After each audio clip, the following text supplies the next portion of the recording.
Et si la prochaine grosse secousse économique mondiale venait de Tokyo et Washington? Mhm.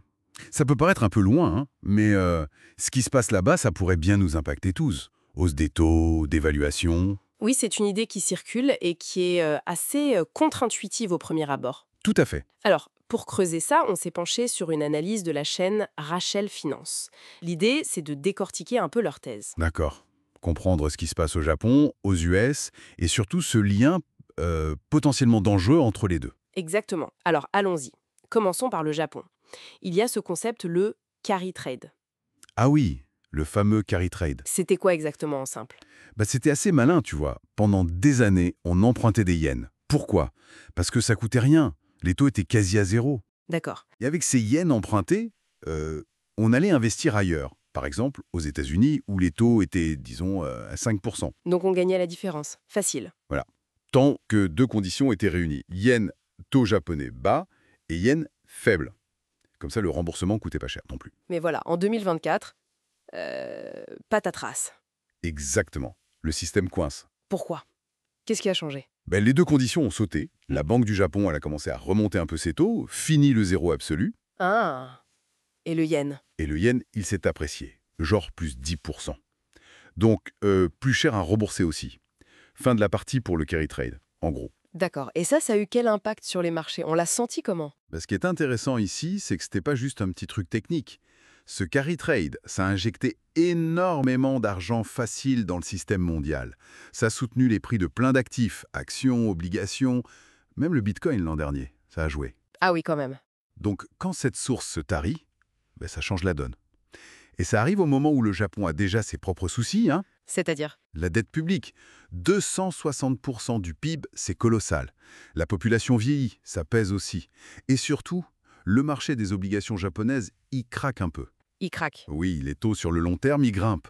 Plus de 3% sur 30 ans, même 3,6% sur 40 ans. C'est du jamais vu depuis longtemps. Les investisseurs demandent plus pour prêter à l'État japonais. Hmm. Il y a même eu une émission d'obligations en mai qui a fait un flop. Très peu de demandes. C'est un signe de méfiance, quoi. Et donc, l'État est coincé. Exactement. C'est le cercle vicieux. Pour attirer les investisseurs, faut monter les taux. Mais si tu montes les taux, ça te coûte encore plus cher de rembourser ta propre dette. C'est compliqué. D'accord. Et pendant ce temps, de l'autre côté du Pacifique, Hmm.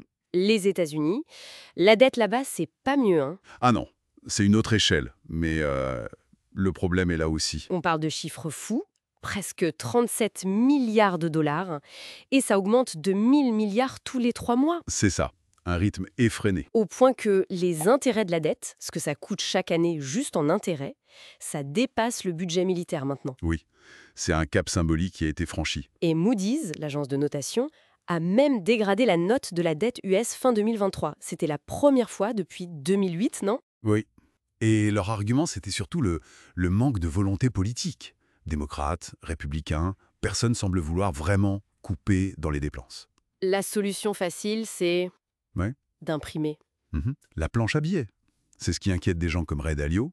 Oui, il parle de zone de danger pour les US. Trop de dettes, trop de divisions politiques, des conflits. C'est ça. Le dilemme américain, au fond, il est connu. Tu peux pas faire défaut sur ta dette, c'est impensable.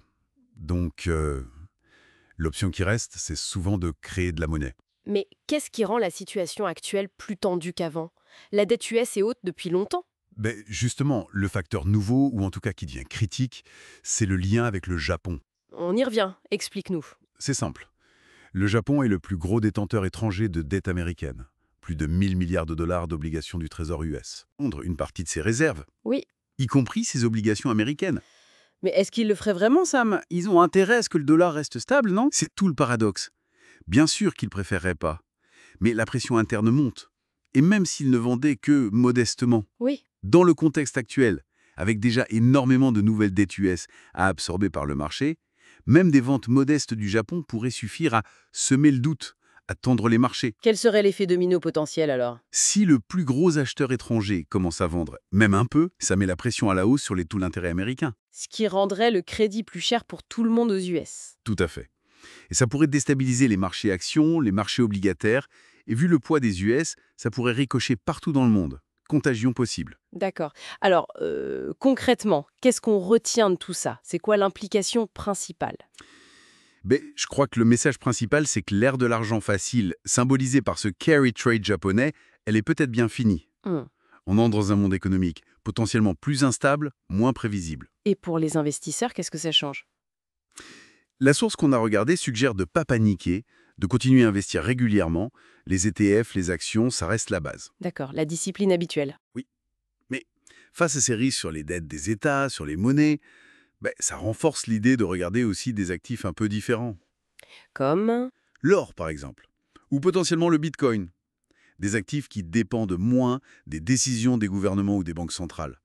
C'est plus juste une niche, ça devient une vraie question de diversification stratégique, tu vois. Je vois. Donc, pour résumer, Japon fragile, États-Unis endettés et une interconnexion financière qui rend le tout assez vulnérable. Les problèmes de l'un peuvent faire tomber l'autre et potentiellement nous avec. C'est un peu ça, oui. Et ça nous laisse avec une question un peu plus large, peut-être pour conclure. Vas-y. En termes, dans la valeur et la stabilité de la dette des États, alors que c'est quand même la base de tout notre système financier actuel. C'est une vraie question, je trouve.